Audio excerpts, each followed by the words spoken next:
Hello, my 11-sided warriors. Welcome to the next session of Waves.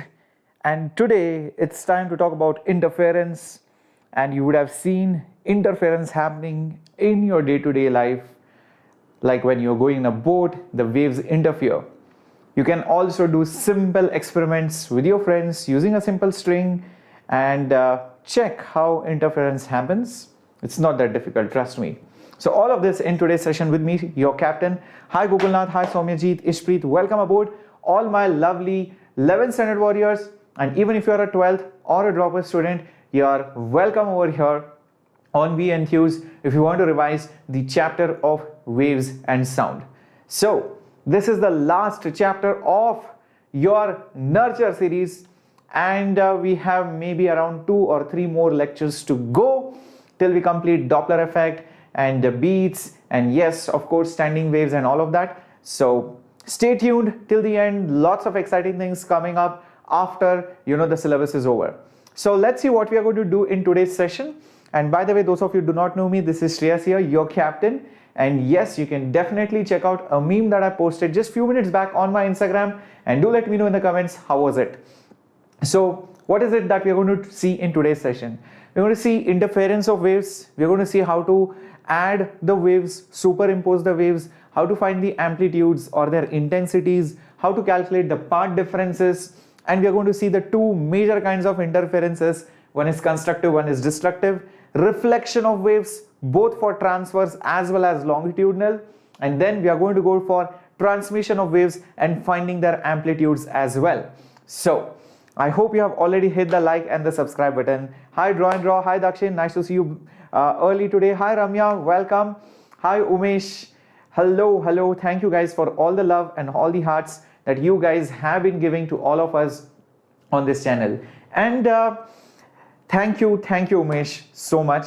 And it means a lot when you hit the subscribe and also hit the like button, because that's how we get our energy. And yes, we are now a family of 89.5k subscribers thanks to you. And let's make this channel stronger and let's make this grow really fast and make sure that you guys reach even greater heights just like we have grown with you guys. So let's see the first warm-up question for you guys today, and I hope you guys are ready. And if you guys are ready, put some hearts, put some fire in the chat box. Let's make this chat box lit, guys. Yep, did I ask any homework question yesterday? Yes, I did. Hi Prince Army, thank you for all the love, bacha. Is this the last lecture? No, 2 more lectures, Ramya, after this. Thank you. Hello Karthik, good evening, bacha log. Let's see whether you can answer this question. Many wave properties, they depend upon each other. But there is one wave property which is independent of the other properties out of the following. So which one do you think that is, which is independent? Hi Thamil, welcome aboard.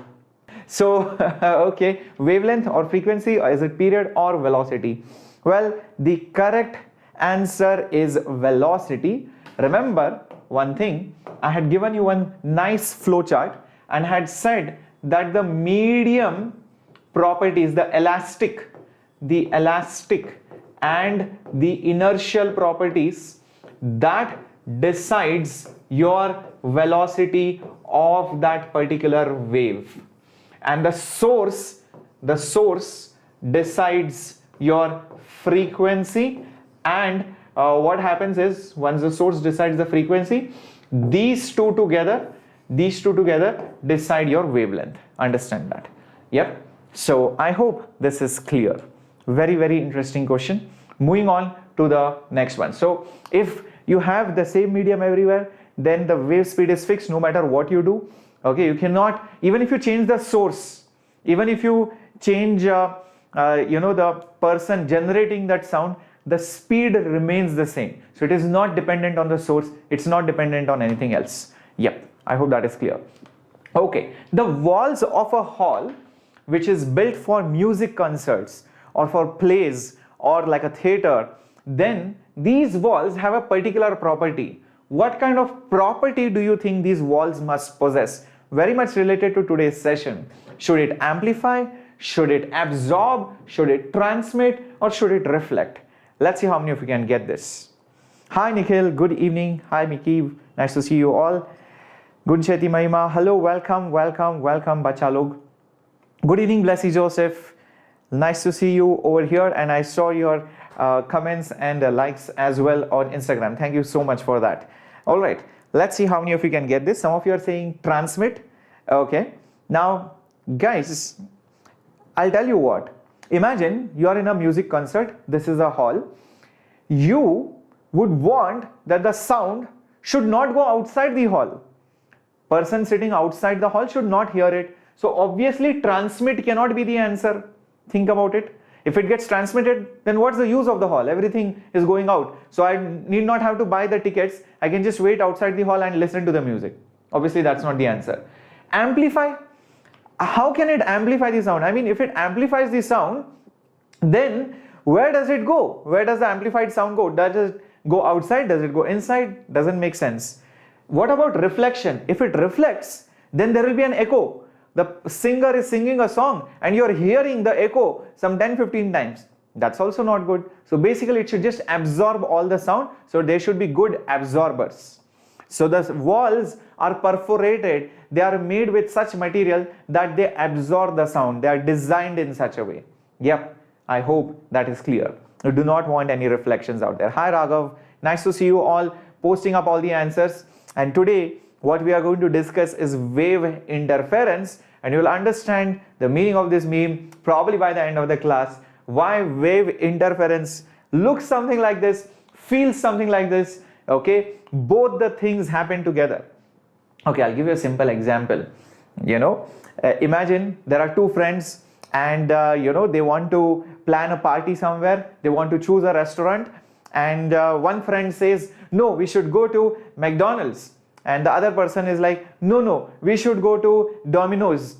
Then obviously either you go to McDonald's or you go to Domino's. You cannot go to both.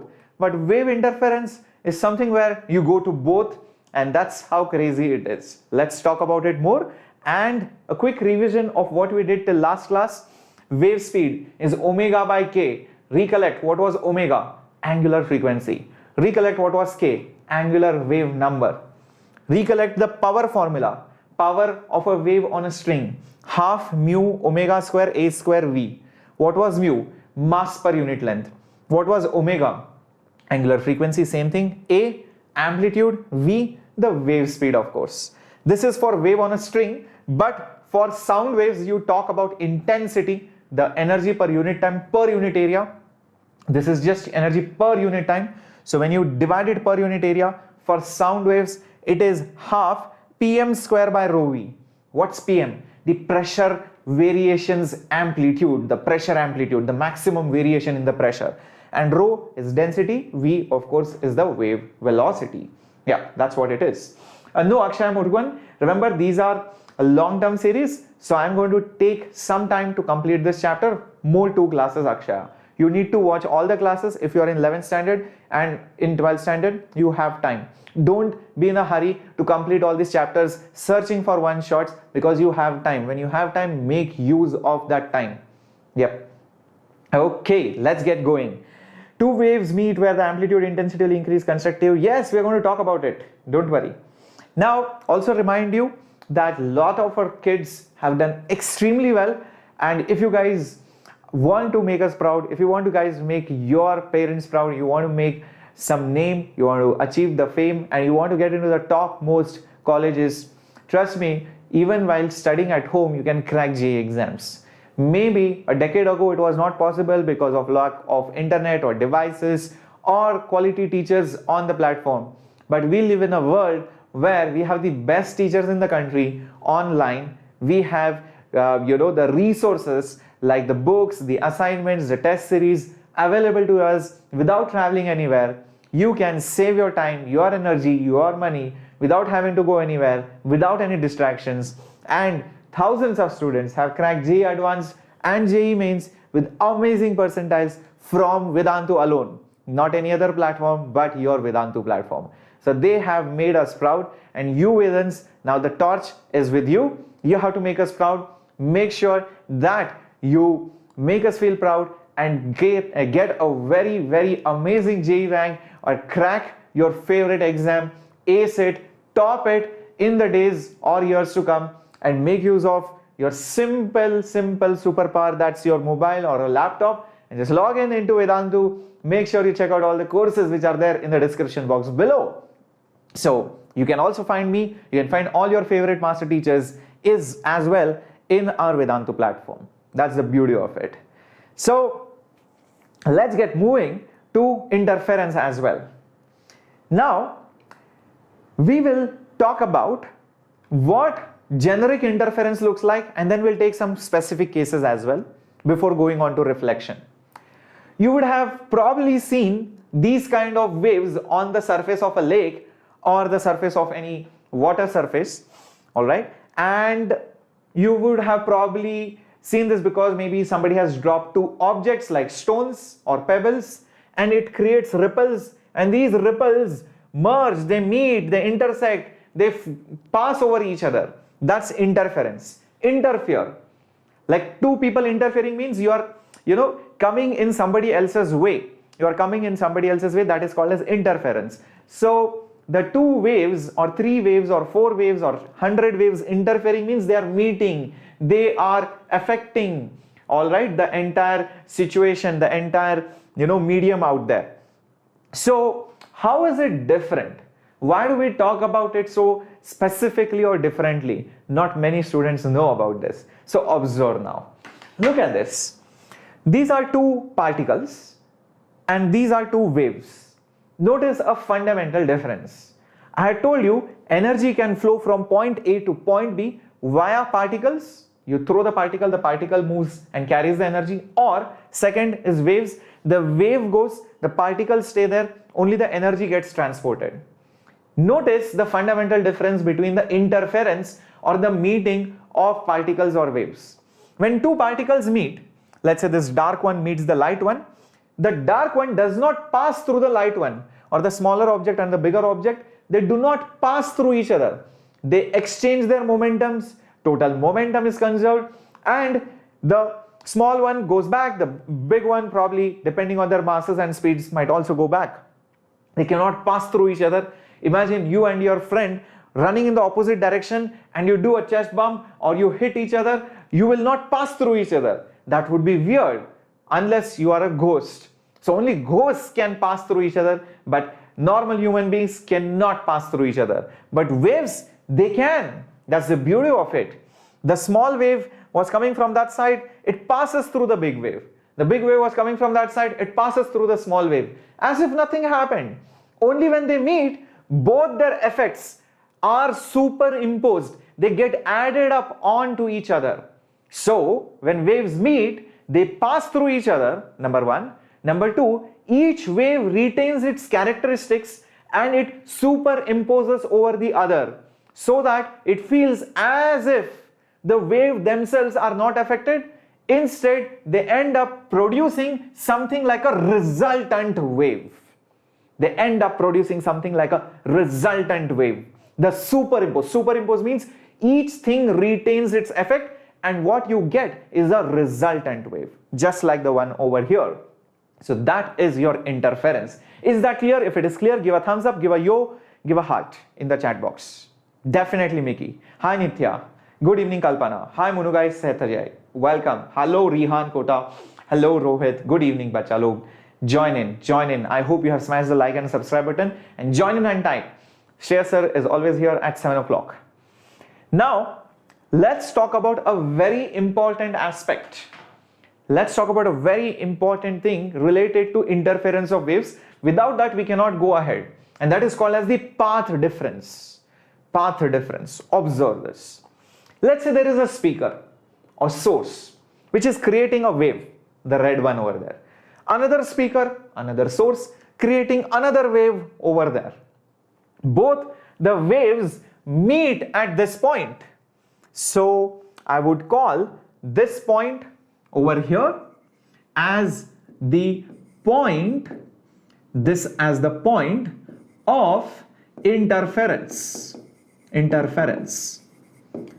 Notice the wave 1 has to travel, okay, the wave 1 has to travel this distance x1 before it meets at that point, whereas wave number 2 from source 2 has to travel distance x2 before it meets at this point. Does that make sense? They both have to travel different distances before they meet at that particular point. Now, it's quite possible that both the waves don't travel the same distance. Now, if both the waves don't travel the same distance, then there is a problem. The problem is, let's say both the waves were generating troughs and crests, or both the sources were generating crests or troughs together. When this is creating crest, this is also creating crest. This is creating trough, this is also creating trough. By the time they reach here, they may not arrive simultaneously. They may not arrive simultaneously because x1 may not be equal to x2. Because of that, if the crests don't add up, if the crests don't come together, there might be something else which is forming over there. We know that if two crests will arrive at the same time, it will create a bigger crest. One crest from here, one crest from here, the two crests will create a bigger crest.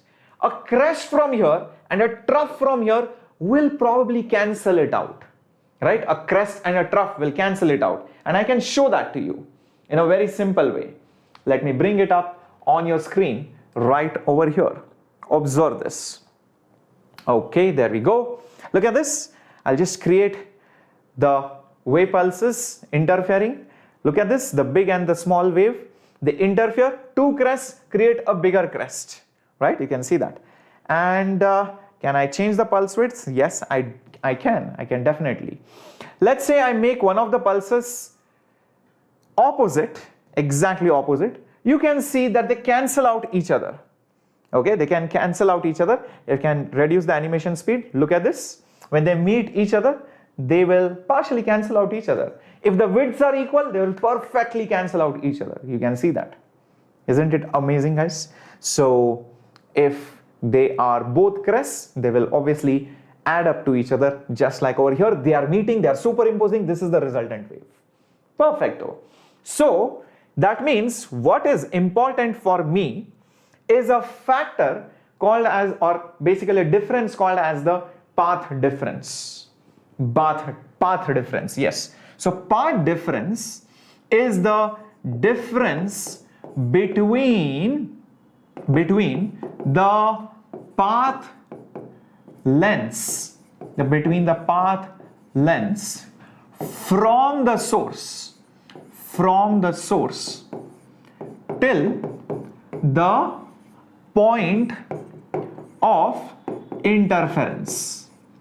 till the point of interference. All right, and the path difference value will be obviously x1 minus x2. I do not know which one is more, so I'm just going to call it as modulus of x1 minus x2. I don't know which one is more. One might travel 2 meters, other might travel 5 meters. So the difference is 5 meters. Now the difference matters to me because that difference will decide what kind of interference is going to occur.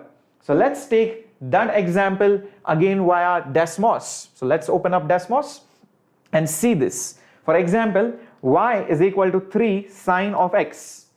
This is one wave. Okay, this is one wave right over here. I hope you guys can see that. I will write another wave. Oops, just one second. Let me get rid of this. I will write another wave. So this was y1, let's say. I will write another wave. y2 is equal to, let's say, 5 sine x. You can see both the waves crests match, their troughs match. They are in sync. Do you see that? They are in sync. No problem, CM Tamil. Sarth, you're not too late. You can catch up at 2x speed even by moving a little bit back. They are in sync with each other. But let's say I do some small change right over here. I'll just add or subtract something right in the brackets. Observe this. Let's put something like, let's say minus 0.5 or something. Oh, look at that. The waves have lost their alignment. You can see that. I can change this number. Maybe I'll make it 0.9. It changes even more. So in fact, I can create a slider for it. Let's say like A, and I will create a slider.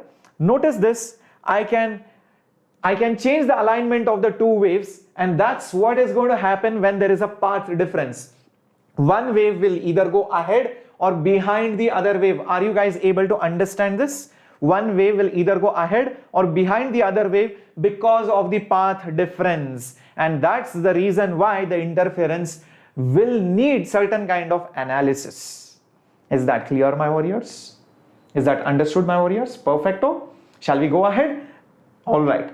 Now, we are not just interested in the path difference, we'll be also interested in something called as the phase difference. That is very important to analyze further. And I'll remind you of one thing. Recollect, I had told you, for a wave whose wavelength is lambda, the 2 points separated by lambda, the phase difference between the 2 points is 2 pi radian. I had mentioned this. 2 points, they are in sync, they are in phase, their phase difference is 2 pi radians, and they are separated by one wavelength. Both the points will go up and down together. That's one separation. But if you take some random 2 points, if you take that, all right, which are, let's say, separated by delta x, then the phase difference del phi was how much?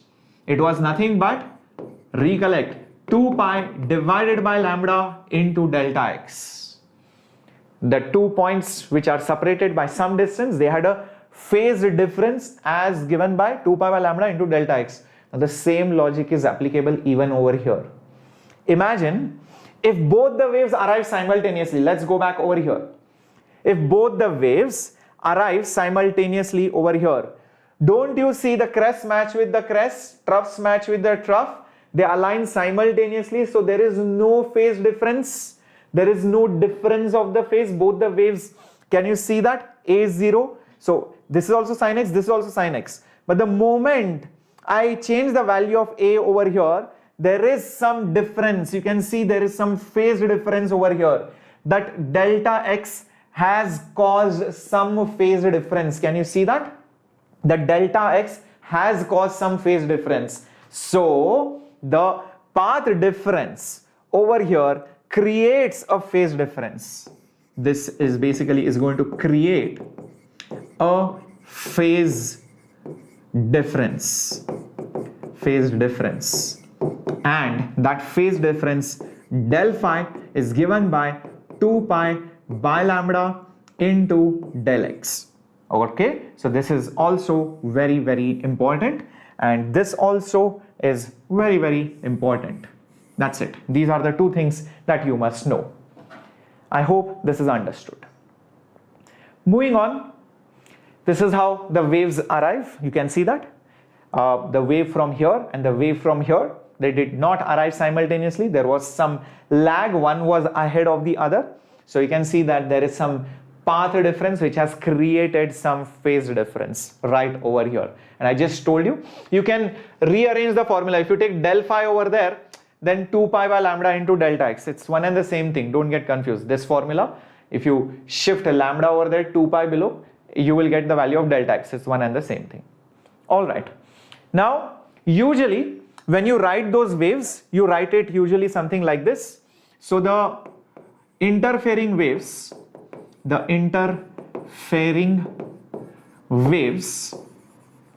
equations are usually given like this. y1 is equal to a1 sine, you can have kx plus minus omega t plus phi 1, maybe some constant over there, and the other wave might have an equation like this, a2 sine kx plus minus omega t plus phi 2. So these are your two waves, and together when they are superimposed you will get the resultant wave.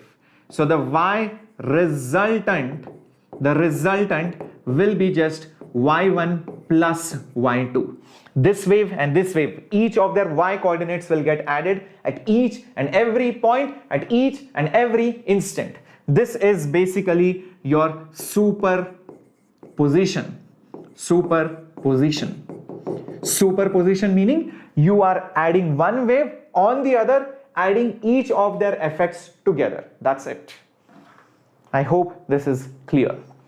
That resultant is basically after you superimpose both of them.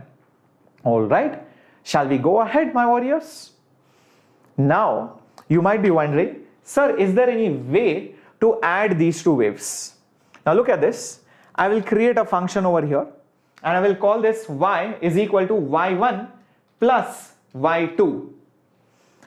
Look at this interesting thing happening over here. Okay, let me probably, can I change it? Yep, I think I can. Okay, this is maybe one wave and this is maybe another wave. Okay, just hold on. Yeah, there you go. So look at this. You had the blue wave and the red wave. You want to add both these waves. So I have created a function y is equal to y1 plus y2. Look at this. I got the resultant wave. The purple one is the resultant wave. The one in purple is the resultant wave. Are you able to see that? Now notice how this value of A, which is the phase difference, A over here stands for the phase difference. I have just used some variable. If I change the phase difference, you can see the resultant will also change. Look at that. The resultant will also change. Can you see that? If you move this around, the resultant also changes. You can see that very easily. Notice when the phase difference is 0, and the phase difference is 0, they perfectly add. This and this together gives you this. You can check this out. The value of this value is 3. Height is 3. This height is 5, I suppose. Yep. And this height obviously will be 8. Notice this is 3, this is 5. 3 plus 5 is 8. But if I change it, obviously the height will also change. And there comes a time, you can see that, when the crest meets with the trough, the amplitude is minimum for the resultant wave. You can see that. So easily it is evident from here. So in phase, and you slowly change the phase difference, and now the amplitude becomes minimum, and again it becomes maximum. That's how you can observe it. Now, how do you find the resultant of the waves? How do you find the resultant of the waves? So let's see the procedure. It's very, very easy. Let me tell you that. Imagine this is wave number 1 having amplitude A1. So I'm going to call this as y1 is some function of that. Maybe I can just probably put it over here like this. So y1 is some function of x comma t. Okay, it will be some function. And you have the second wave right over here. y2 will be another function of x comma t, and that wave has an amplitude, let's say a2. So you add both of them. When you add both of them, you will get the y resultant, which is a new function of x comma t, and it will have a new amplitude a. So this is your resultant wave. So when you add them, okay, together, then you will get this wave over here. How do you find the resultant wave's amplitude? It's very simple. Remember superposition of SHMs? That's what you need for solving these questions. There was a reason why superposition of SHMs was taught long time back. Without the knowledge of the superposition of SHMs, you cannot probably, arrive at this conclusion. Now, I had told you that when you have 2 or more SHMs and when you want to add their displacements or when you want to superimpose them, then you treat the amplitudes like vectors. And add those vectors via vector addition, either triangle, parallelogram, up to you, and make sure that the angle between the vectors is the phase difference between the two waves. That will give you the resultant SHM's amplitude. What are waves? They are oscillations. So wherever the waves meet, like over here, there is an oscillation produced because of wave 1 and there is an oscillation produced because of wave 2. So both the oscillations have to be added. That means you have to superimpose two SHMs. I hope this is understood. So I can very well say that at the point of interference, okay, what you need to do is basically superimpose the oscillations due to each wave. And how do you superimpose? Basically treat the amplitudes as phasors or vectors. So the amplitude is treated like a vector, and the phase difference is treated as the angle between the vectors. And then you perform vector addition. That's it. That will give you the vector addition, the resultant vector. The resultant vector gives you what? It gives you the resultant amplitude. That's the flow of logic. Very, very simple, analysis, because each wave will produce oscillation. So when you have oscillations and when you add those oscillations, you add them via vector addition. As simple as that. Yeah, phase difference will be the angle. Phase difference. Gokulnath. Hi Seema, join in. M. Safur Rahman, I do not know Tamil. This is an English channel, number 2. Okay, so you need to understand only in English. Sorry, bacha. Now, if you want to add them like vectors, what you need to do? Simple fact. Draw the amplitude as a vector for wave 1. Let's say you can show it any way. Okay, it's up to you. Let's say you show amplitude of the wave 1 like this, A1. Okay, then you show the amplitude of wave 2 maybe at some other angle, because there could be some phase difference between them. They might not be in sync. So let's say you show it maybe like this. This is A2. If you are wondering why am I showing them at different directions, because there is a phase difference between them. So here is what the phase difference is going to look like. So these two waves, this angle over here is the phase difference. Remember the same thing, 2 pi into delta x divided by lambda. So that's the phase difference. So the resultant will be nothing but this one. So this is the amplitude of the resultant wave. As simple as that. Yep, I hope this is clear. Yep, understood. Hi Zoom Cuckoo, welcome aboard.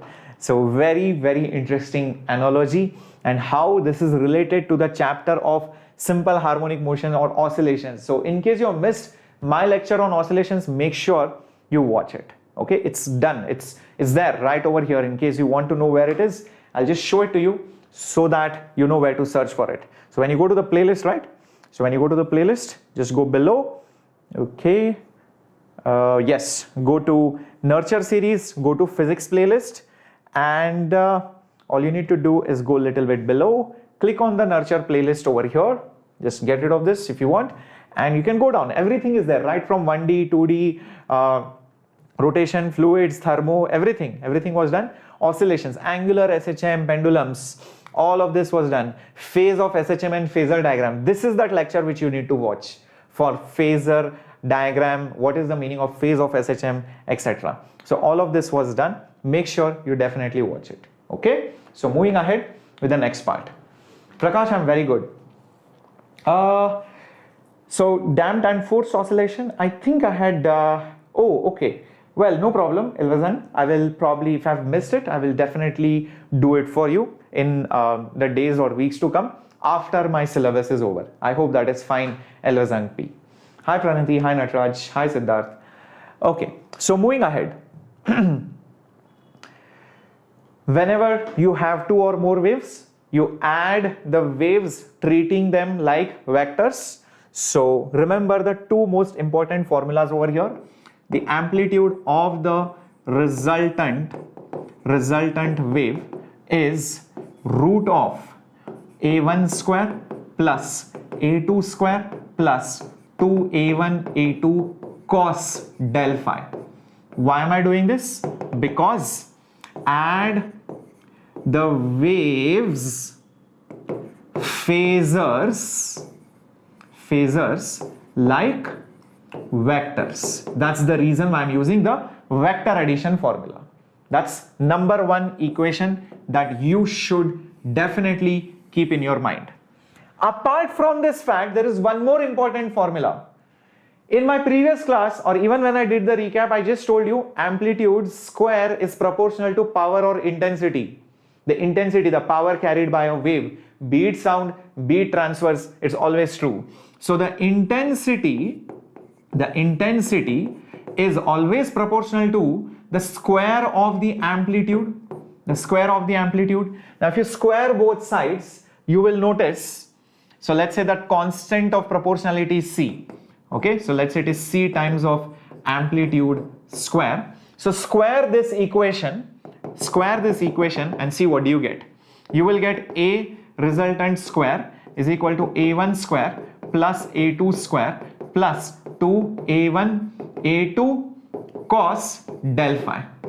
Now I always want amplitude square before I convert it into intensity, so I'll just do a small modification. I'll multiply the entire equation with C. So here is how it will look like. C into AR square is equal to C into A1 square plus C into A2 square plus 2, okay, very important over here, root of C into A1 square into C into A2 square. Reason for doing it? Because C into amplitude square gives you intensity. Root C into root C will give you C. So anyways, it will get cancelled out. And A1 is root of A1 square, A2 is also root of A2 square. That's the reason of manipulating it like that. Now this is cos of delta phi. Now you can see C into AR square is intensity of the resultant wave. C into A1 square will be intensity of wave 1. C into A2 square will be intensity of wave 2. And this will be 2. C into A1 square is nothing but intensity of 1. This is intensity of 2. And this will be cos of del phi. So this is how you get this intensity or power formula. Very, very important that you should know that this is only under the root. Everything else is outside the root. Is that understood, my warriors? Okay. So in crash course, it's kind of one shots only, Sri Harshit. All right. So apart from the fact that crash course dedicates, their energy, or the crash course teachers and the whole curriculum is designed for, the whole syllabus, not for a particular topic as such. In one shots, it could be just one shots of one lecture, and they are all not related. There is no sync in between. But crash course means it's a course. It is a collection of one shots in a particular form, in a particular manner, with the test series, with assignments, and a dedicated curriculum flow. That's the difference. Okay, very good. If you guys have understood it, very nice. Go smash the like button also. Okay. Hello Tiramavan, Mohani, welcome aboard. Okay. So good. Harshit, you can watch crash course. You can watch YouTube together. In fact, you will get double knowledge, guaranteed, and you will do very well. Keep it up. Next question coming up on your screen. The path difference between the two waves, this and this, is how much? The two waves are given by y1 is a1 sine omega t minus 2 pi x by lambda. This one is y2 is equal to a2 cos omega t minus 2 pi x by lambda plus phi. Now the moment you look at the equations, you might be tempted to say, sir, I think I know what it is. I want to know the path difference, right? So I can see there is one phi over here, there is no phi here, rest of the terms are same, so it will be phi. And how do you convert path difference, or how do you convert phase difference into path difference? I had just given you one formula. Phase difference was 2 pi by lambda into delta x. So therefore delta x will be del phi into lambda by 2 pi. Now here you might say, sir, the phase difference is phi, so the answer must be probably something like this, 2 pi by lambda. Yeah, everything is fine. Yeah. But in D option, 2 pi is on the top, lambda is below. That's another problem. Oh, so D also can't be the answer. So something else is the answer. Okay, Soumya is saying B. I'll tell you what. Be very careful. One is a sine, one is a cosine. So you need to first get it in the same trigonometric form. You cannot compare two ratios which are of different types. One is sine, one is tan, one is cos, one is sec. No. First get it into the same form. So what I will do is, I'll convert it into the same form like this. Y2 is A2. How do I convert cos into sine? I'll give you a hint. Remember, sine of theta plus pi by 2 is cos theta. This is a trigonometric identity. In the second quadrant, sine of theta plus pi by 2 is cos theta. You all know that. So in order to get cos, what I have done is I'll write it as A sine and then omega t minus 2 pi x divided by lambda plus phi plus pi by 2. So sine of theta plus pi by 2 will give you cos theta. Think of it the other way around. This is your theta plus pi by 2 will give you cos theta. Now you can compare this and this. Comparing both of these, you can clearly see this term over here and over here is the same. So what is that extra term? This is your extra term. And this, obviously, this will be your delta phi. That extra is your phase difference. So just multiply both of them and now you have got the answer. Which answer will be correct now? Look at it. Which answer will be correct? Isn't B option correct now? Isn't B option correct, my warriors? If you put phi plus pi by 2 into lambda by 2 pi, shouldn't B option be correct? Okay, I hope this is clear. श्रुति, मेरा physics में एक doubt है, जब when you did wave optics single slit तो maxima and minima, yes, I am not sure what होता है तो आपका छोटा क्यों है? I have done it, Shruti. I have done it in single slit diffraction, Pathfinder series. Just watch the Pathfinder series. It's done. Maxima and minima is done. All right. I have done questions also on that. Okay, moving on to the next question coming up on your screen. There are two waves, one given by this equation, second one given by this equation. The resultant, if in the resultant wave, the frequency and the amplitude remain equal to that of each of the waves, then what do you think is the phase difference between them? Beautiful question. Trust me on this. Okay, let's see what do we do. First of all, let me write the interfering waves. So, the interfering waves. Okay, what are the interfering waves and what's the amplitude of each one of them? Okay, so observe this. The interfering waves amplitude is A and A.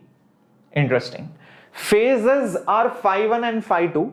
So I can clearly say that their phase difference, which is modulus of phi 1 minus phi 2, that's what the phase difference will be.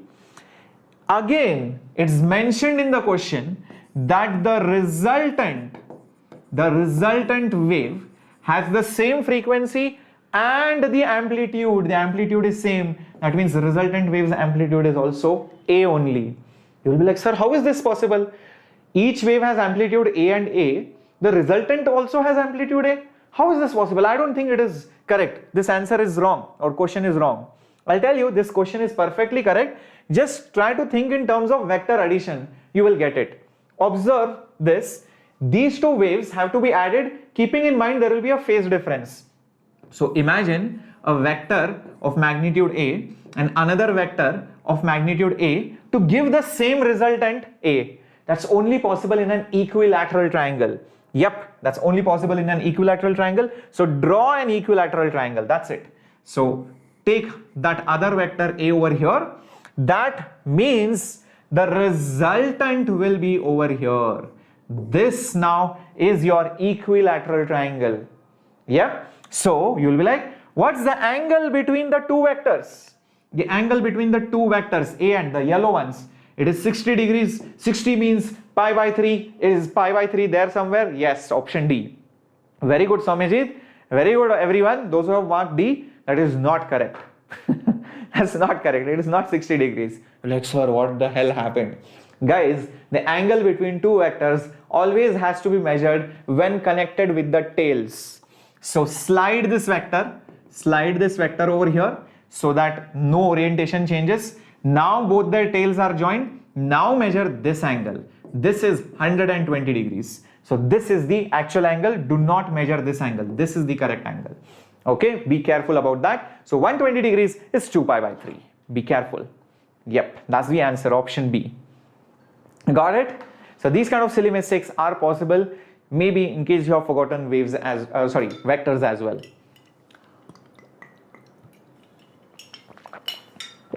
Okay, so if you're wondering what the phase difference was, this is exactly that phase difference. This is your phase difference. Okay. All right. What standee are you taking now? Nalini, Ravi, what do you mean by which standee?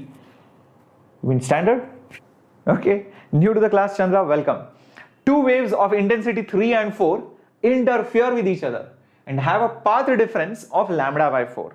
Interesting. Find the intensity of the resultant wave. Let's try to do this. Ramya, like I said before, I need to first complete the syllabus, then I'll be doing advanced questions as well. You need to wait for it, alright? Don't worry, bacha, I'll be doing it. So 3 and 4 interfere with each other. What's the, resultant intensity, assuming the path difference is given? So it's clearly mentioned lambda by 4, delta x is lambda by 4. The question is find the resultant wave's intensity. I just gave you one formula. The intensity of the resultant wave. What is it? It was I1 plus I2 plus 2 root I1 I2 cos del phi. Do I know I1? Yes. Do I know I2? Yes. Do I know del phi? No. Can I find it out? Yes. How? Via delta x. So let's use that delta x. So if I know delta x, del phi will be 2 pi by lambda into delta x. That's your standard formula. So substitute everything. So 2 pi by lambda, delta x is lambda by 4. So this will be nothing but pi by 2, or basically this is in radians, or 90 degree. Now start substituting it over there and see what you get. So I1 is given to be 3. I2, what is it given? It's given to be 4 plus 2 into 3 into 4 into cos 90 degrees. Cos 90 is 0. So don't care about that term. 3 plus 4, that's 7. Hence the correct answer should be 7. Where is it? Option D. Done, done, done. Nalini, have I taken 11th standard maths? Well, the maths required for physics has been already taught long time back, Nalini, in the Nurture series. Nurture series is the series on our channel, Enthuse, for 11th standard kids. So if you check out the playlist which is there, physics playlist, you will find it in the initial sections. Derivatives and integration, I have taken it up combined with 1D.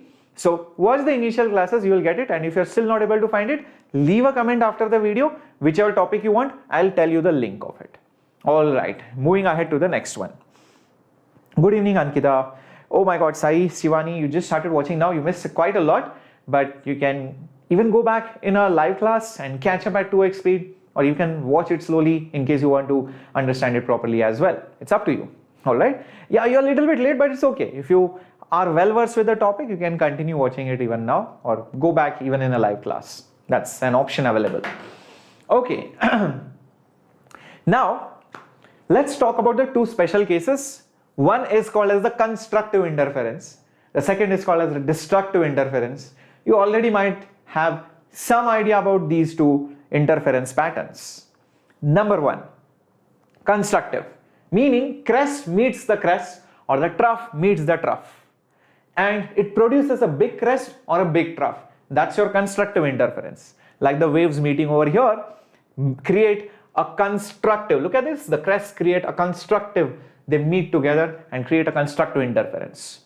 So when do you think constructive interference is possible? That's possible when the two waves arriving at the same point are in sync, or basically their crests meet the crests, the troughs meet the trough.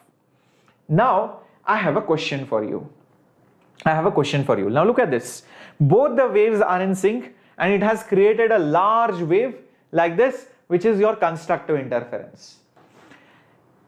Can you guess and tell me what's the path difference between the two waves? Can you guess and tell me what's the path difference between the two waves in the chat box? What do you think is the path difference? Are the waves having some path difference? And if it is, what can you guess it to be?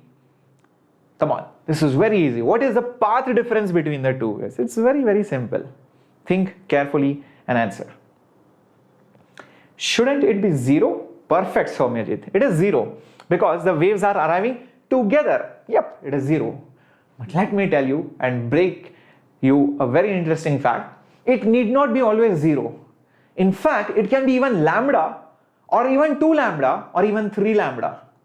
It could be any multiple of lambda. That's the best part about it. Now you will be like, why can it be like that? I'll give you a simple example. Observe this. Imagine this is wave number 1. Okay, this is wave number 1. Alright, and this is wave number 1. Perfect. Now I have a second wave.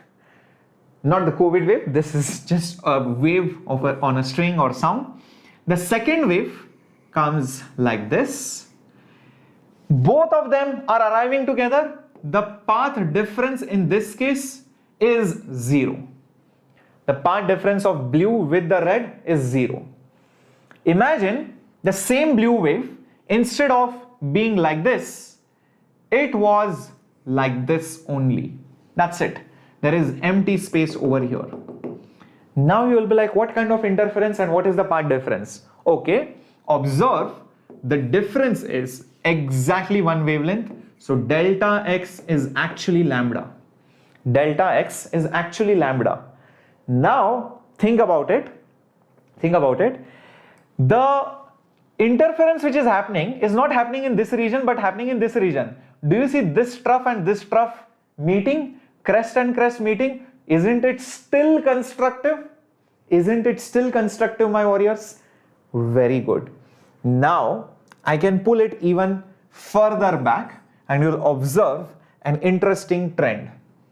I can pull it further back, maybe like this. Okay, this is your wave 1 and this is your wave number 2. Okay, I need to make sure that they are in sync. All right, like this. And I can probably draw it like this over here. I can also take one more option like this. I can just complete it till here. That's it. That's it.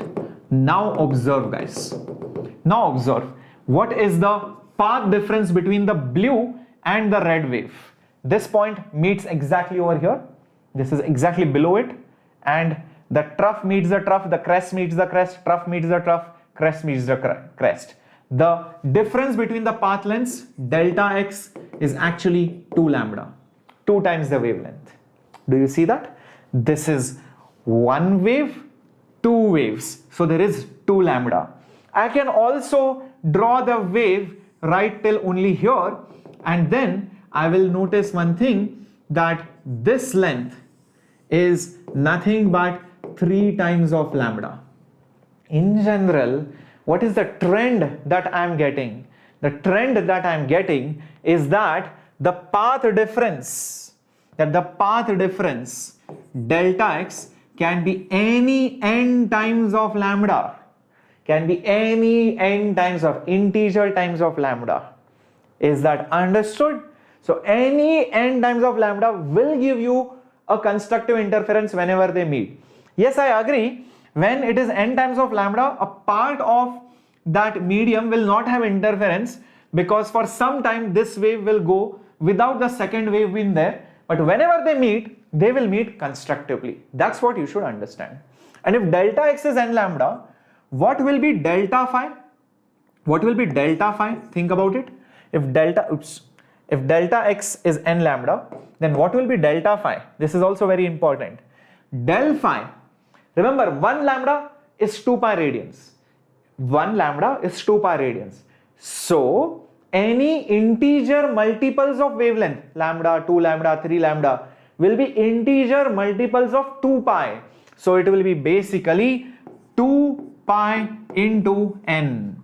very, very important relationship that you got. Very, very important. Okay, so it can be any integral multiples of 2 pi n. Very, very important. And these two waves are also said to be, sometimes they are said to be in phase. They are said to be in phase because 0, 2 pi, 4 pi, 6 pi, 8 pi, they are all 2n pi. They are all in phase. If two vectors have 0 degrees, 360, 720, they mean they are in sync, they are in phase. That's why I'm using the word in phase. And what will be the resultant intensity? That's not difficult at all, because I can use this formula. I resultant will be I1 plus I2 plus 2 root I1 I2 cos del phi. Cos del phi, the del phi is 0 degrees or basically 360 and so on and so forth. So cos of 0 is 1. So this I can write it as root of I1 square, you will see why, plus root of I2 square plus 2 root I1 root I2 cos 0 is 1. The reason why I wrote it like this is because now it looks like a algebraic identity, a square plus b square plus 2ab. So hence this will become root I1 plus root I2 whole square. This is your resultant intensity for constructive interference. Okay. I hope this is clear. Understood, my warriors? Okay. Let's go ahead to destructive interference. In destructive interference, like I mentioned, the crest will meet the trough and they will cancel each other. If the crest is bigger than the trough, then what you will get as the resultant? If the crest is bigger than the trough, you will get a small crest.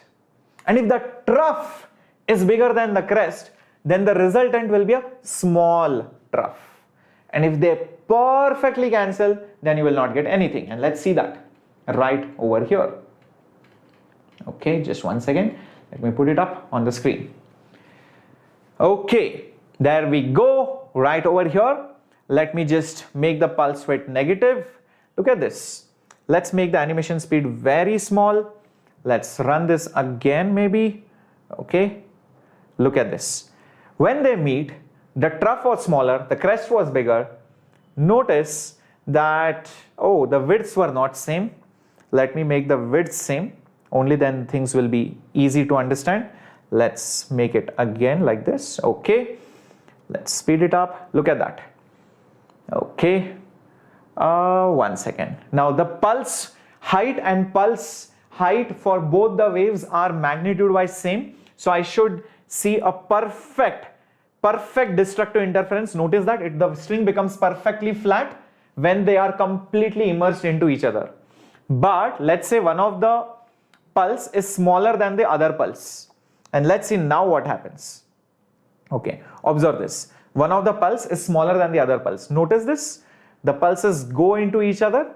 This is a smaller pulse. This is the bigger pulse. They are going into it. And there you go. You should see the bigger pulse because, you know, the crest was bigger than the trough. I hope you saw that.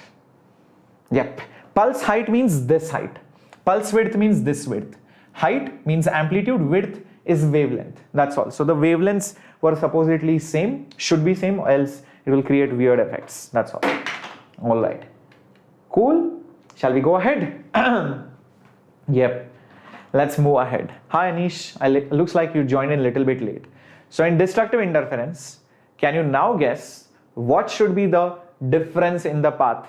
Observe this. Crest, trough, trough, crest.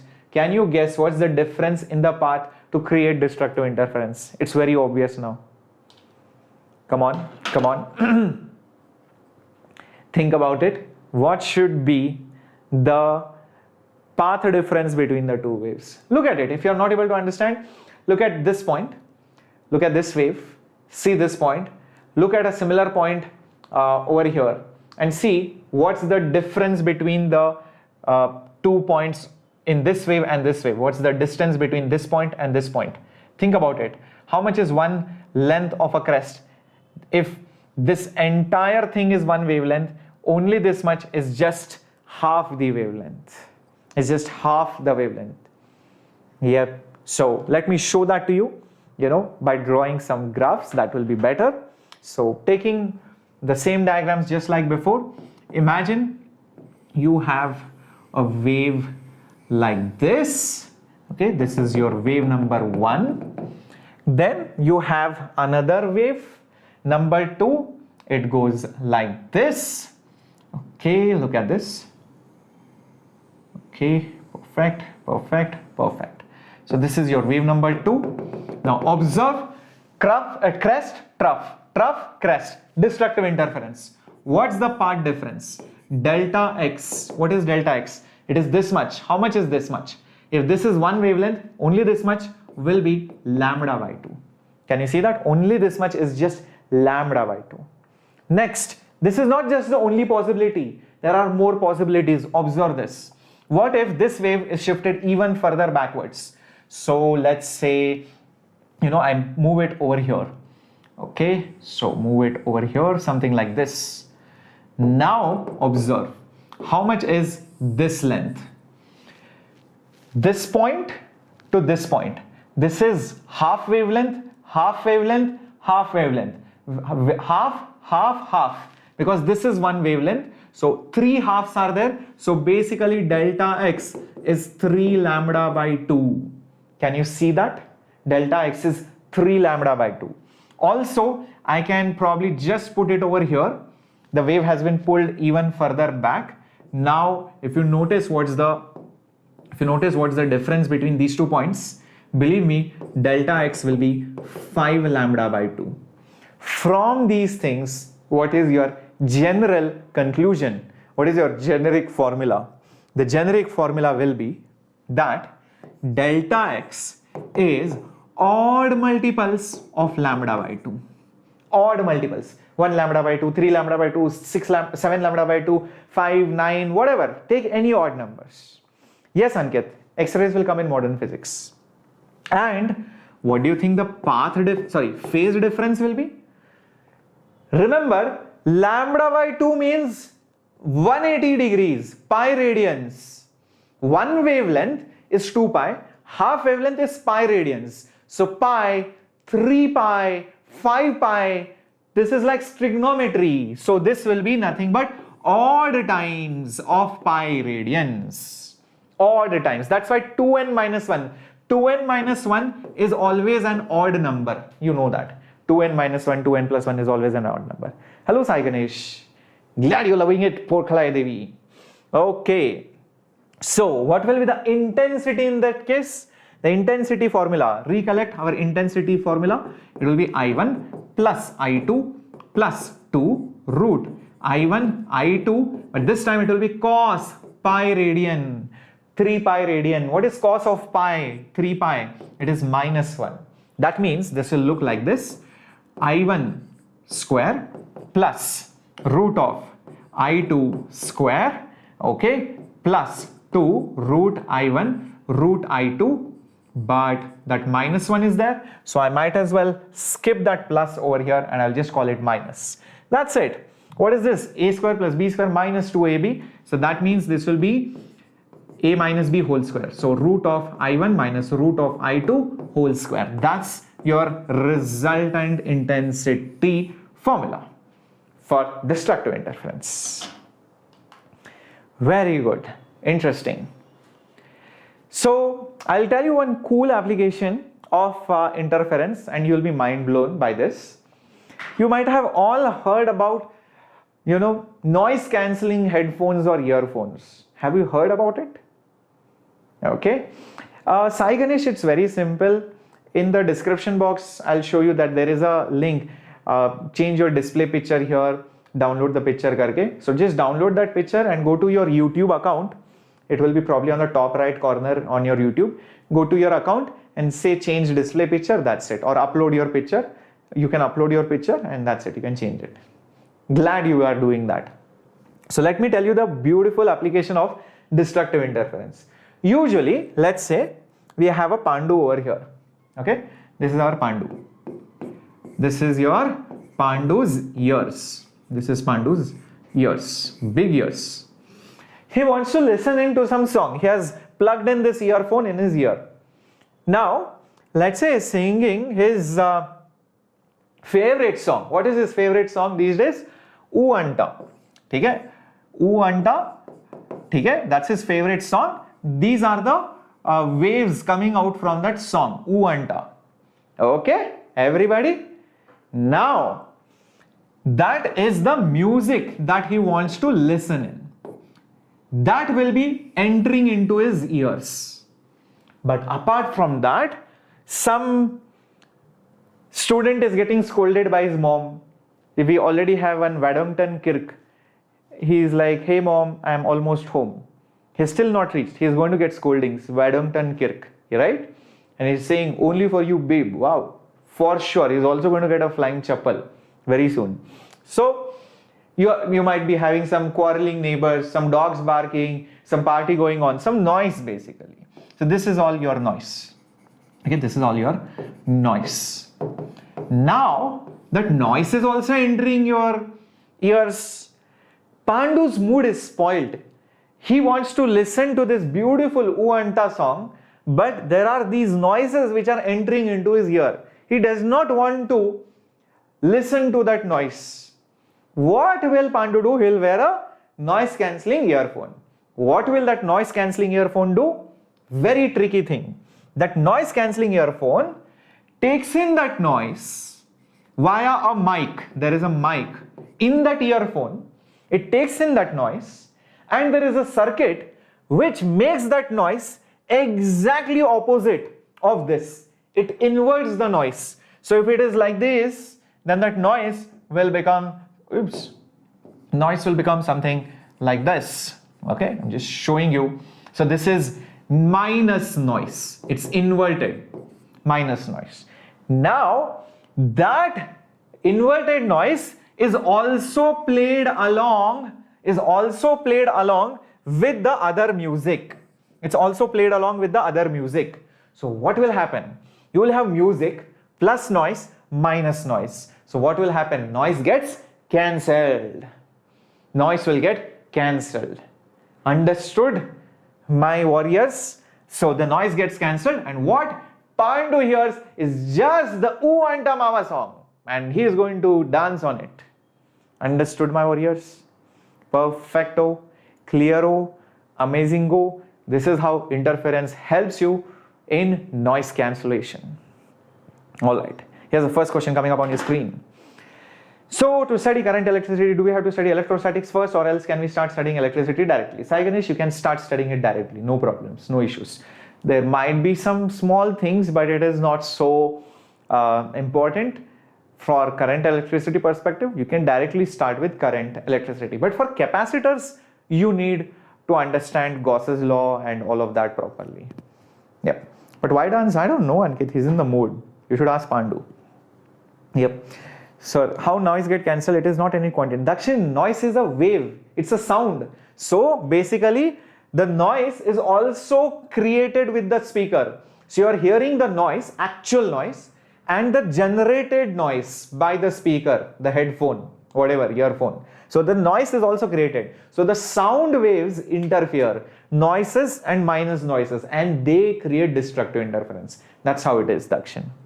Okay, moving on to the next one.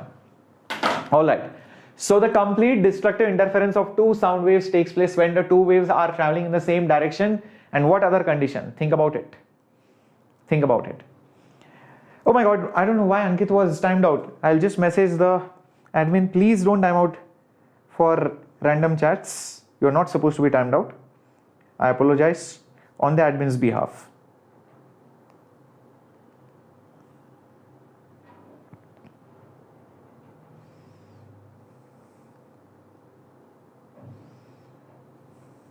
Okay.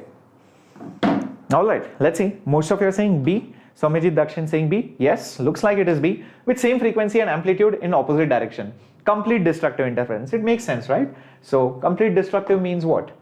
Yep. So you have one wave like this and the other wave exactly like this. The plus and the minus and the plus completely cancel each other, and what you get is a flat wave. So that is your complete destructive interference, same frequency and amplitude.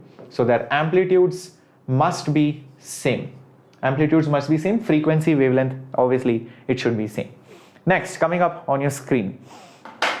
All right, so two sinusoidal plane waves of same frequency having intensities I0 and 4I0 are traveling in the same direction. The resultant intensity at a point at which the waves meet with a phase difference of 0 radian is. So what's the resultant intensity of those two waves meeting with 0 radian? First of all, the moment you see 0 radian, you should immediately click in your head that this is constructive interference, because they are in phase. They are in phase with each other.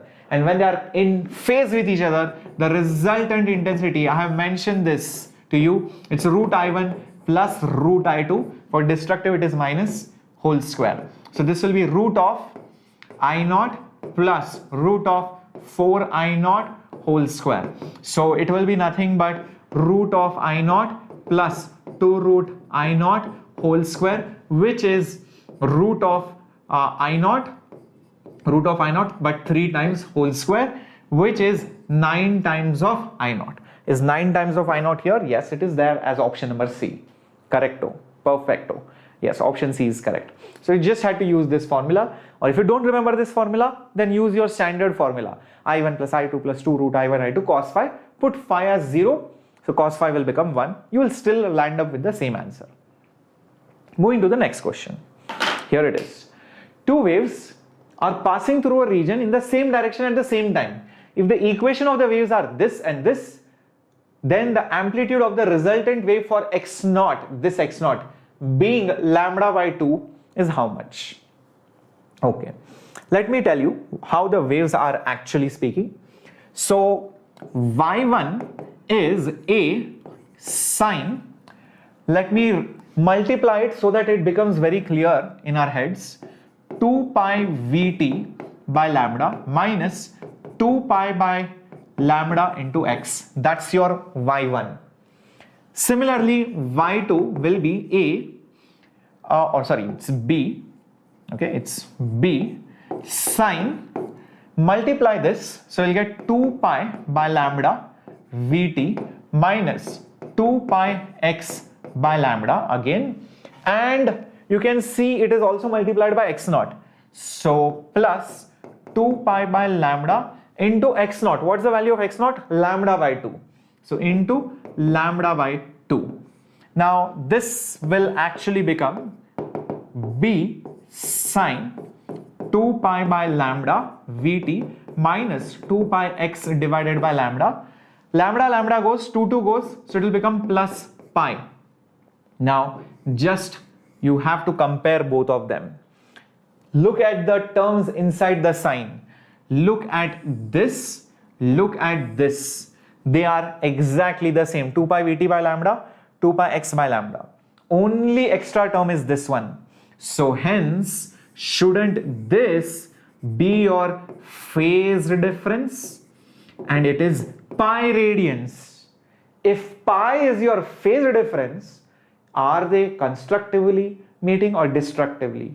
Obviously, it implies it is destructive interference. And if it is destructive interference, what will be the amplitude of the resultant wave? It will be just the subtraction of that two magnitudes. It will be just A minus B. Subtraction of the amplitudes A and B. That's it. But I don't know which one is bigger, so I'll put a modulus sign. Yes, very good. Somebody did not miss that modulus sign.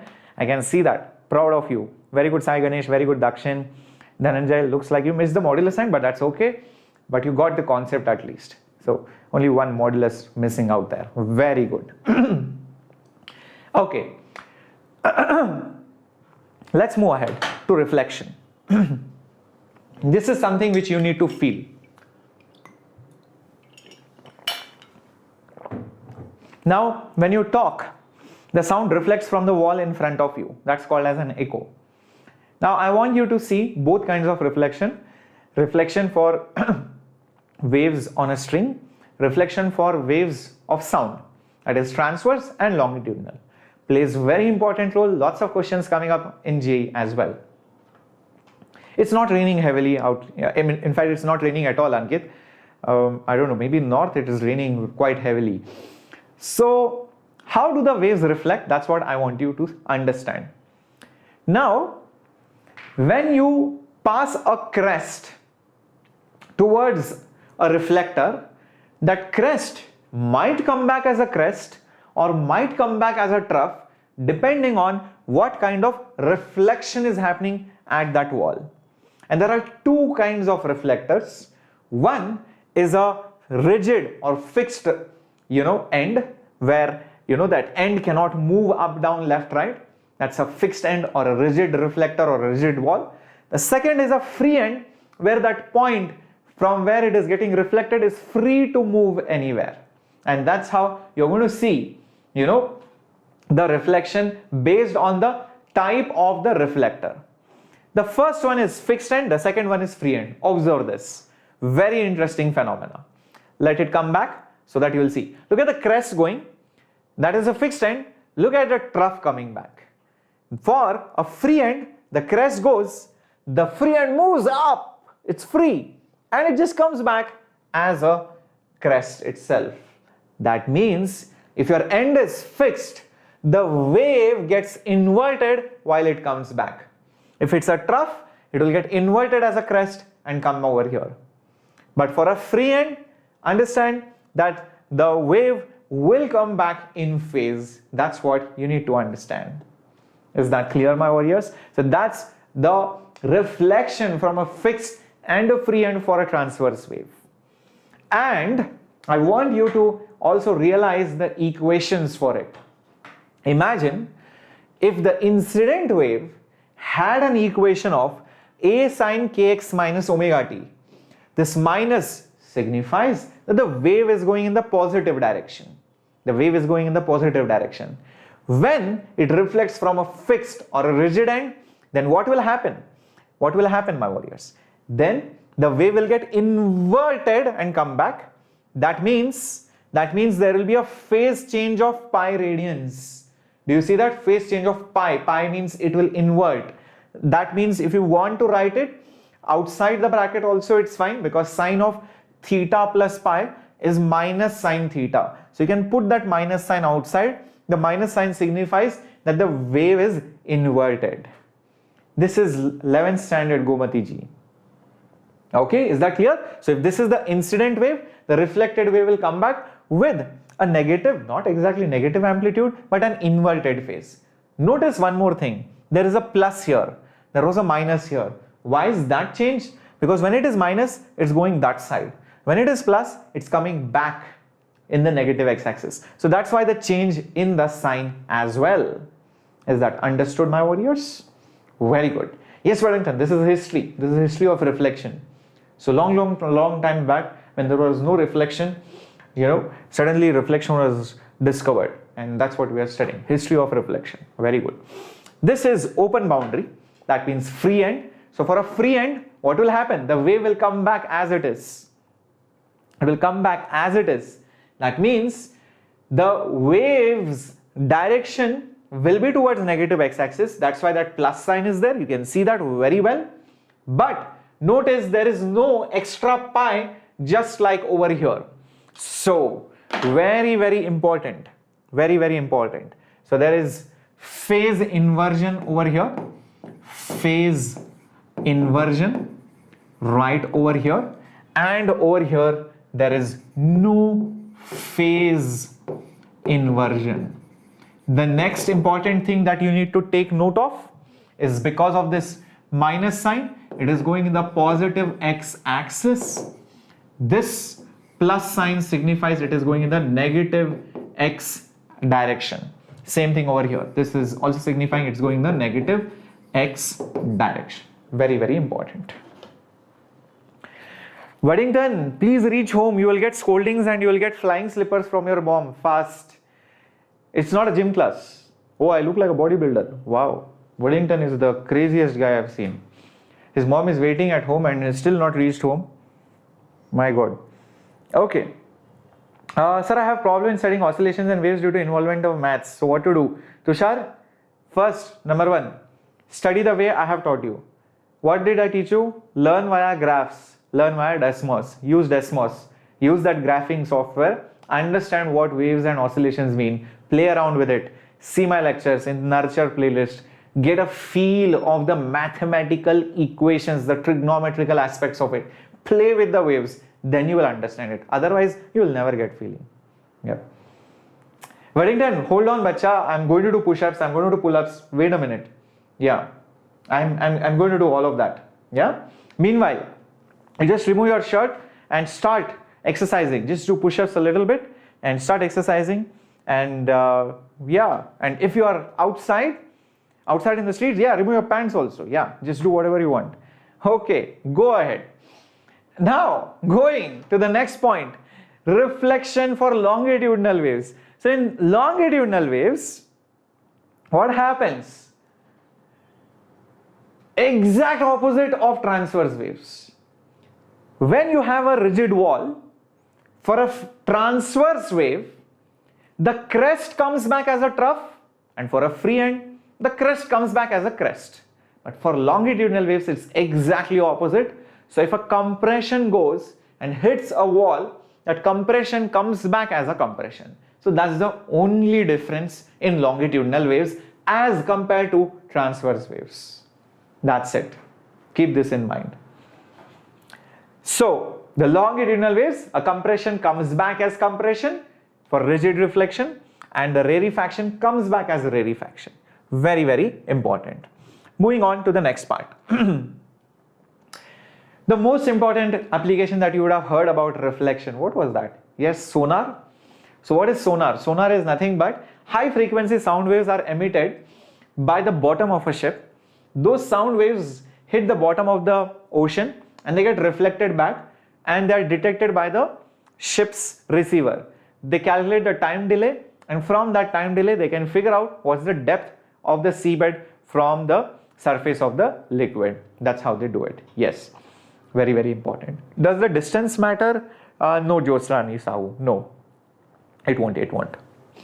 Let's see if we can draw it.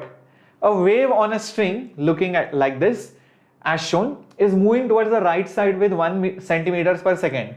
This point O is a free end.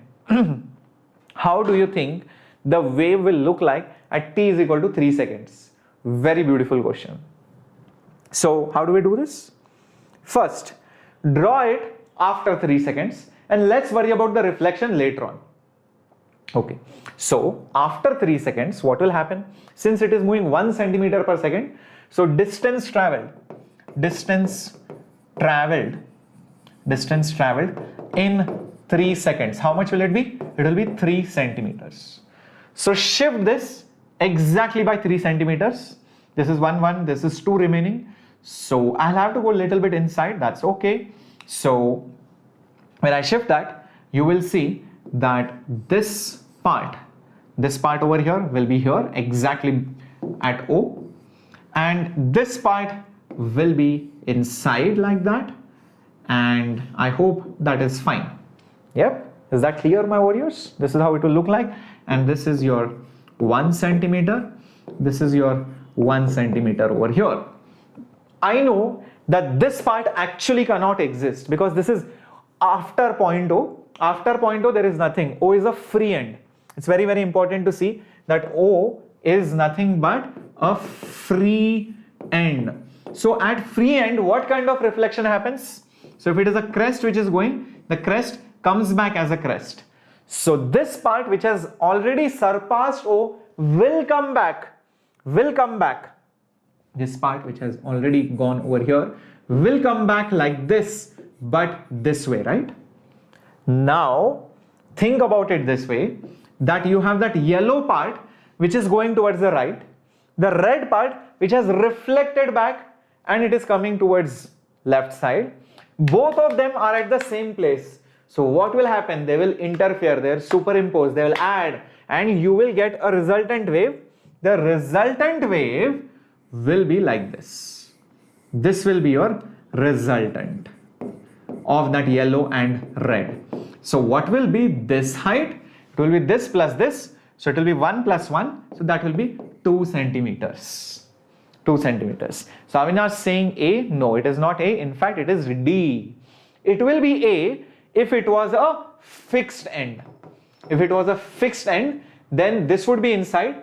What would be coming out will be this. So this is going in, this will be going out, and then the resultant will be this one. That would be for a fixed end. I hope this is clear. So that's how you need to get to the answer.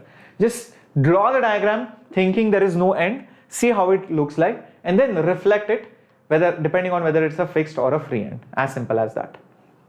Another question coming up on your screen. The equation of a wave which is moving, all right, it's reflected at a rigid support. The amplitude becomes 2/3 its previous value. What do you think is the equation of the reflected wave? All right, so what do we have? We have a wave which is incident and it is reflected from a rigid end. Very, very important, rigid. So it is reflected from a rigid support. So once it gets reflected from a rigid support, we know that there will be phase inversion and velocity is reversed. Velocity is also reversed. If it was going like this, it will come back like that. Now amplitude becomes 2/3. So we can find the new amplitude. New amplitude will be 2/3 of its old amplitude. The old amplitude was 0.9. So hence the new amplitude, how much should it be? It should be nothing but 0.6. So the equation of that reflected wave will be, instead of 0.9 you will have 0.6 and you will have sine, and then you will have the same things like 4 pi into t minus x by 2, but velocity is reversed, so hence plus. That's it, that's the only change. And there is phase inversion, so you can put a minus sign or you can put plus pi by 2, or you can also put 0.6 sine 4 pi and t plus x by 2 plus pi, oh sorry, not pi by 2, pi, just pi. Okay, so over here pi radians is going to invert it, as simple as that. So do we have an option like that? Obviously yes, B. So you can see that minus sign over here, minus sign over here. Even if that minus sign was not there but pi was there, that would still be okay. That is also correct. Okay, no problem, Yash. Moving on to the next concept, transmission. We have learned about reflection, we have spoken about interference. The last part of today's class is transmission. Very crucial. Just imagine, this is so important, because when you can extend it to even light. When light falls from outside on your glass, a part of it enters inside the room, a part of the light gets also reflected. No matter which glass you take the glass of your car or your house window, something enters, something reflects. So the one which reflects will follow laws of reflection, the one which transmits will follow laws of refraction. So always when you have waves and two different kind of medium, air to glass, glass to water, not just for light but even sound. There is a bird chirping in air, the sound will travel from air to, let's say, water. You will have some sound which gets reflected from the water surface and some sound which gets transmitted into the water. Or you would have a wave on a string, that wave is traveling on the string and suddenly there is a string which becomes thick or thin. So the moment the medium changes, then you will see something gets transmitted, something gets reflected. So that's what I'm interested to know about. What happens to the transmitted and the reflected wave? You can start guessing. You can start guessing. I'll tell you how. Imagine this situation from thin to thick. I will not show you completely. Thin to thick. What do you think will happen? Okay, I'll just put it up right over here. You have a wave like this, and it is entering into a thick string. This is the thin part, this is the thick part. What do you think will happen? Okay, I'll give you a hint. Imagine the thickness was so thick that it is rigid. It's the heaviest string in the world. So if the thickness tends to infinity, it is as good as saying it is a fixed end. It is a fixed end. If it is a fixed end, then what will happen? The one which is reflected back will be a trough.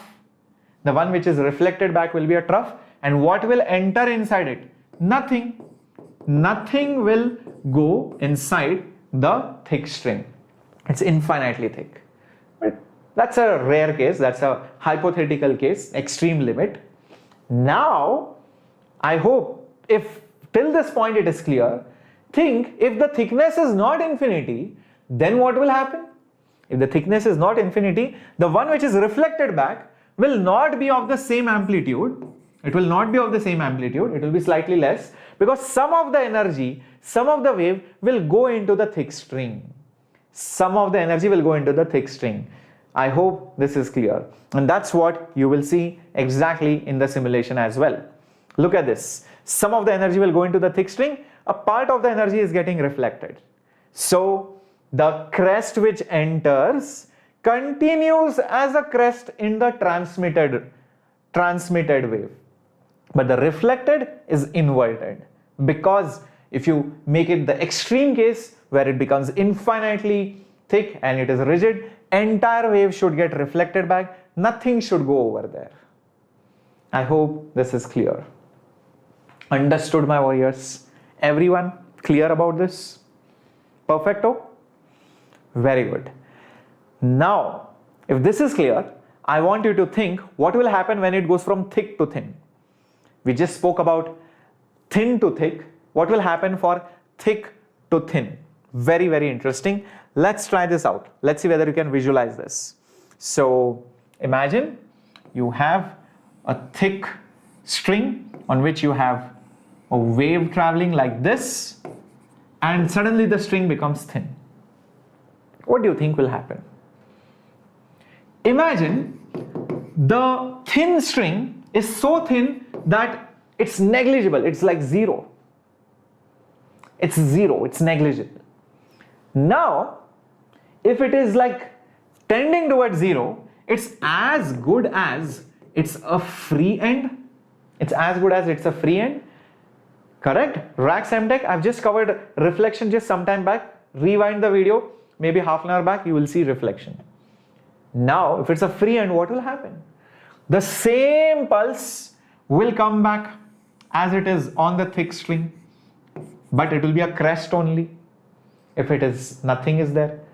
But in reality, it will not be having zero thickness. It will have some thickness. So if there is some thickness, then what will happen?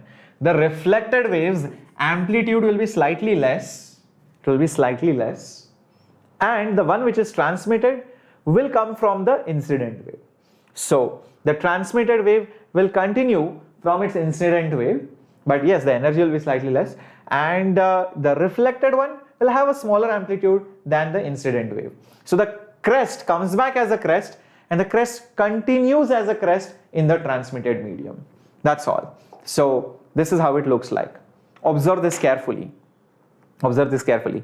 Incident wave will come now. Yes, you can look at this. Incident wave is coming, and there it goes. It pulls that medium up and it continues as a crest. And the reflected is still a crest. Observe this again. The incident is coming in and it pulls it up. There you go. And the crest comes back as a smaller crest. Yep. Yeah, that amplitude is slightly large because it is going from thick to thin medium. You can see this amplitude, all right, might get elongated because it's a very thin medium. Yeah, that's possible.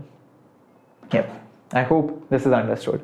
Beautiful, beautiful questions and, scenarios. Let's see whether you can solve this.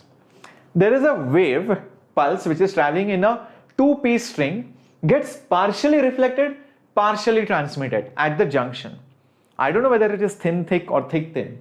but it is mentioned that the reflected wave is inverted in shape as compared to the incident one.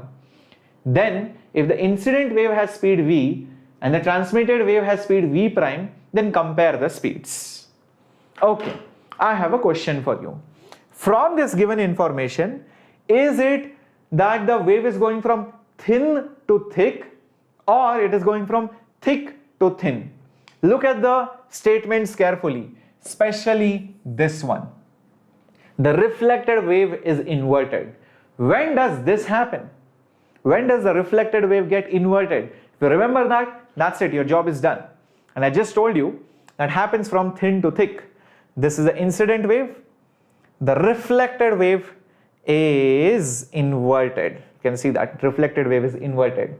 But from thick to thin, this is the incident wave. The reflected wave, notice, the reflected wave is still in the same phase. So obviously, this is happening from thin to thick. I hope this is clear. Thin to thick. Very good.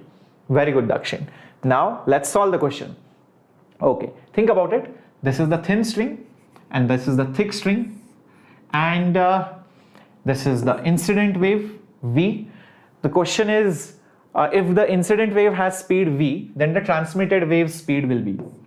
Guys, this v prime, well, we all know velocity is root of tension divided by mu. Recollect this formula. Velocity is root of tension by mu. From here to here, mu increases, so velocity decreases. So v prime will be less than v. That's it. You just had to use v is root t by mu, you will get the answer. V prime is less than v, that's correct. Perfect. Exactly the same answer that we were expecting it to be. Got it? Let's move ahead to the next point. Now, the most important part. There are questions on this, especially in even JEE Mains. This can be a tough question, or even in JEE Advanced, you don't know.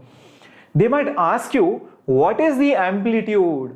What are the speeds of the incident, reflected, transmitted waves? They might give you some data. How to solve those kind of questions? This is the most important part of transmission and reflection. I have shown you both the scenarios. First, thin to thick. Second, thick to thin. For each scenario, I want you to remember only the amplitude formulas. Some books will give you a final formula which is very confusing, 2Vt upon Vy plus Vt, crazy. Don't remember all of that. If you have learned any formula for finding the amplitude, please unlearn it. Just remember some basic things which I am going to teach you. Okay, observe this. For thin to thick, okay, for thin to thick transmission. Imagine that scenario when this incident wave is half inside, you know, and half outside. Basically half in the, what is this? A thin string and half in the thick string. Let's imagine that scenario and see how it looks like. Usually, if the wave was continuously thin, then the wave would have just passed like this. If it was the same thin string, the wave would have passed like this. Okay, I can probably redraw it, that will be better. Okay, there we go.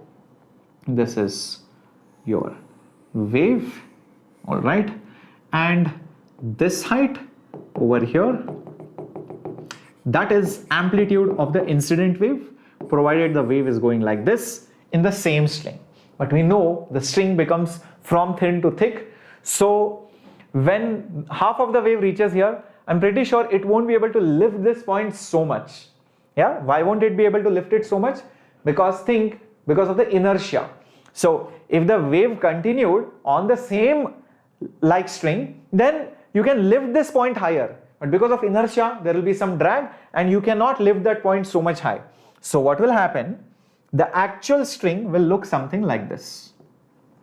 Oops, 1 second. Yeah, the actual string will look something like this. And this much part will be in the thick string. Look at this. Very, very crucial. diagram. This diagram you should understand. Why is it not able to lift it? Because the string has become now thick in nature. Now, this one over here is the amplitude of the transmitted wave. This is the amplitude of the transmitted wave. Can you see that? Everybody agrees with this? Next point. This red wave, this point, that means the junction should actually be lifted till here. If the wave was thin, or if the wave was passing on the thin string, this point at the junction should be here, but it is not there. Where is it? It's pulled down. Can you see that? It is actually pulled down. So that's why it is inverted. It's like somebody is holding that string and pulling it down. That's why a reverse inverted wave is being reflected. So this should be the amplitude of the reflected wave. Is that clear? I'll repeat. The red part was all about incident. So the incident wave would have traveled had it been a thin string like this. But because of the thickness, that junction point couldn't be lifted there. It was only lifted till here. In fact, because of the inertia, it came down by some amount. That amount will pass as the reflected wave, and the amount by which the thick string was lifted, that will pass as the transmitted wave. Hence, can I now say for this diagram, AI is nothing but this plus this, which is AI plus AT. Very, very important. AI plus AT, very, very crucial equation for thin to thick string. Similarly, for thick to thin string, again visualize the same scenario when the wave is half in the thick and half in the thin string. So how will it look like? Let's draw it. Okay, probably something like this. Okay, this is your wave pulse. This is incident. This one over here, this represents your amplitude of the incident wave. This is what it would look like if the if the wave was continuously traveling on the thick string. So this is your thick string. Okay, but we know it is going to enter the thin string very soon. So this diagram is also very important. Observe this. Some crucial data points coming up very soon. Okay, so I'm just doing all this hard work just for you so that you have it imprinted in your head, nothing more, or else I can just skip all these points. Now, this is for the thick string. We know that actually speaking, the string suddenly becomes thin. Because the string becomes thin, this point at the junction, which would be lifted till here, because of lower inertia on the other side. Remember, as this junction gets pulled, if the string was thick, it would get pulled till some point, but because the points after the junction are thin, it's a thin string, it will be lifted even higher. So this point will be lifted till here. So that's the beauty of this. It gets lifted till here. So this entire thing, the string gets lifted till here. This is your amplitude of the transmitted wave. Very, very important. I'll just put a division so that there is no confusion. Yep. This is the amplitude of the transmitted wave, and this part, that extra part that you see, this extra part is the amplitude of the reflected wave. This is the amplitude of the reflected, that extra part moving on that green, that part will come over here. So this over here, that will be the amplitude of the reflected wave. In this situation, AI and AT, what's the relationship? Well, I think AT is this big thing is AR plus AI. So that's the change. That's the only change. Keep this in mind. Is that clear? Very, very important, crucial relationships for the amplitudes for thick to thin and thin to thick. If you remember this diagram, it takes some time to understand, but you do this revision maybe 3-4 times. Trust me, you will find it very easy. You won't even draw it. You won't even remember it or by heart it. You don't have to by heart it. You will understand it so quickly that even in the exam hall you will be able to write down this equation just by visualization. Thin to thick, okay, this plus this will be this. That's it, done. Within 5 seconds you will be able to draw it. One more equation which you will need in the examination hall is this one, the energy equation. Remember, whatever energy is being incident will be transmitted and reflected by conservation of energy. So by conservation of energy, remember this, incident energy is going into reflected and some of it is also going into transmitted. So I can always say the incident power will be the reflected power plus the transmitted power. So this is another important relationship which will help you find the amplitudes. Is that clear? Everybody understood till this point? Shall we solve a question on this? Let's do it. Here is the question coming up on your screen. In the diagram shown below, the mass per unit length of the string 2 is 9 times that of string 1. A wave which is incident at the boundary as shown in the figure of that part A, alright, you can see a part of it is going to get reflected in medium 1 and a part of it is getting transmitted in medium 2. So this is your incident wave. That incident wave will hit this junction, a part of it will transmit in 2, a part of it will reflect in 1. The question is, what's the correct relationship of the ratios of velocity and amplitudes? Now let me tell you one thing. Remember, this is not a single choice question. This is an advanced type of question. Like I was mentioning you, this topic can also come in advance. So more than one options are correct. So what is the things which are asked? Ratio of the amplitudes and ratio of the velocities.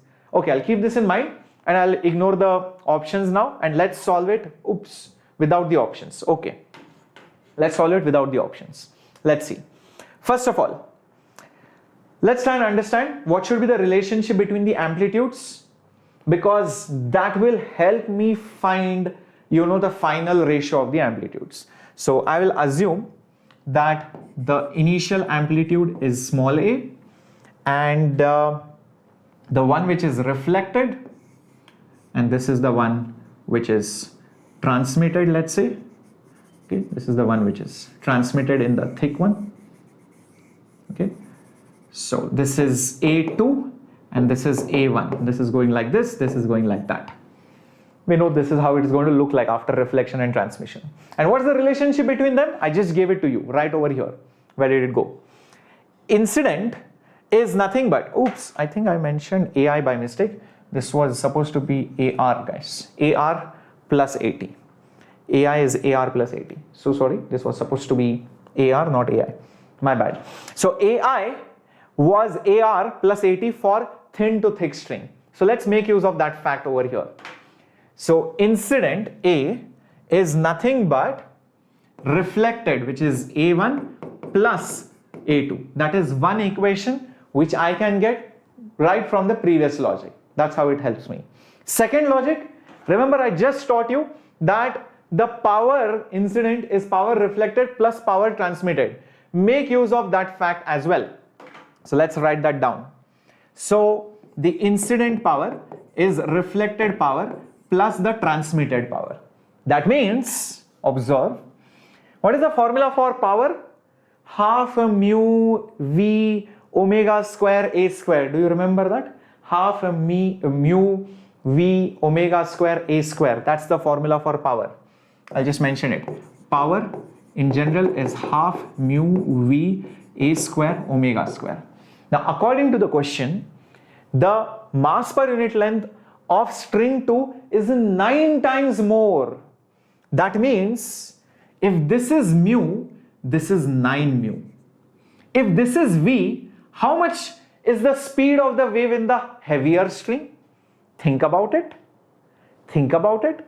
If the mass per unit length changes 9 times, what will be the speed in the heavier string? It's a heavy string. Remember, velocity is root of t by mu. It will be v by 3. Correcto. This will be v by 3. Understood? Because root of 9 is 3 and it will reduce 3 times.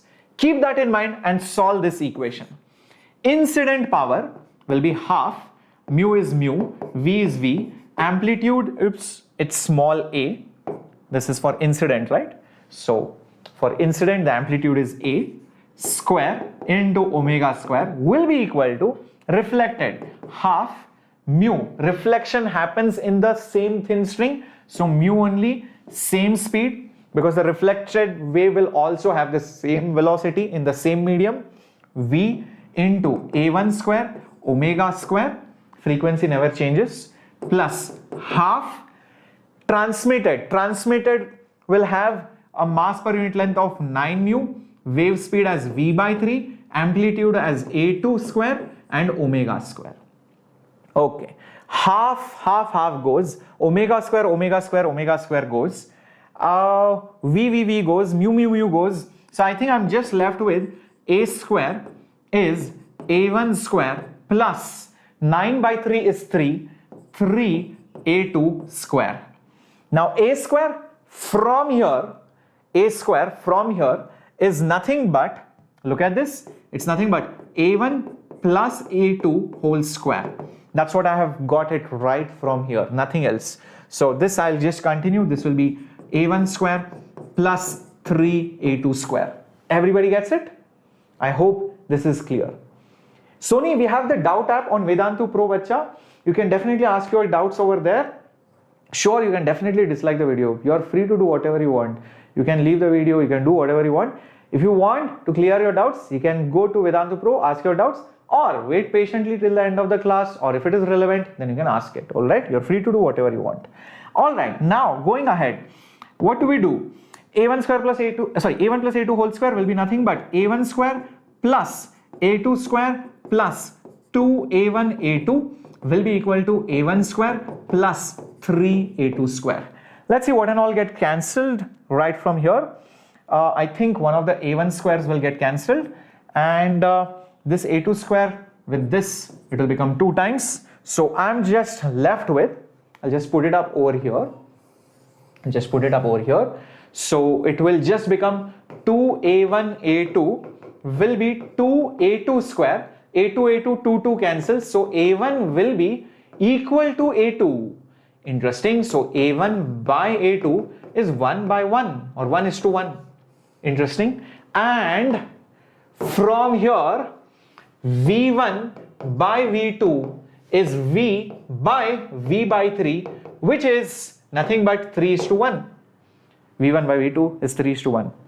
That's it. I think we have got the answer now. So, oops, where is it? Yeah, V1 by V2 is 3:1 and A1 by A2 is 1:1. So that's how you solve it. Very interesting question. And I hope you understood how we have made use of this slide. This slide is very, very important. Relationship between amplitudes and relationship between the powers. If you know how to apply it, you can solve any such question. Thick to thin, thin to thick, amplitudes, velocities, no matter what. You don't have to remember any other formula. So that's how you solve it. Energy wise, and these only 2 equations, this equation and this equation. There was nothing more than these 2 equations for this entire big question. Now, there's a homework question for you. Homework question number 1, homework question number 2, and homework question number 3, and homework question number 4. So 4 homework questions for all of you. Make sure you solve it and put up the answers in the comment section below. Now, let's see who and all have solved the homework. Last lecture right over here. All right, so let's just go to our channel. Okay, there we go. And yep. Oh, sorry, not this current video, the previous video. How do I go to the previous video? Just go to the videos, and I hope you can see it right over here. Yes, this was the previous class. That's me. And oh my god, I have a lot of comments. Looks like I have to reply to a lot of comments out there. Very good Mahashri, Nathi Tamil, very good Ishpreet, very good Aishwarya. Thank you for that lovely comment, means a lot. Thank you Abhishek for that nice comment for us. Very good Aishwarya, very good Keshti. You guys have enjoyed it. Ankita also enjoyed it. Sumila also enjoyed it. Sarth Matre, I'm unable to visualize electric field in my mind because by mathematical expression it's something else and conceptually it is something else. Could you please in short and crispy words explain what it is? Sarth Matre, I made a beautiful video on what field potential means in Pathfinder series, 12 standard videos. Watch it, it's there in the Pathfinder. Maybe I'll reply to you with the link of that video. Hopefully that will help. Very good, Abhishek. Yash, okay, you guys deserve likes. Pseudo vector, I think Savrish have explained it in some previous video. Comments, just watch it. It's basically a vector where when you basically those vectors, when you put it in front of the mirror, you know, they change its direction.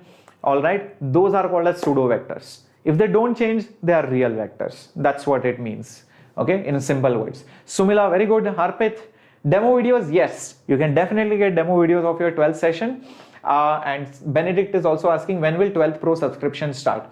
See, I'll tell you how to get that. Demo videos.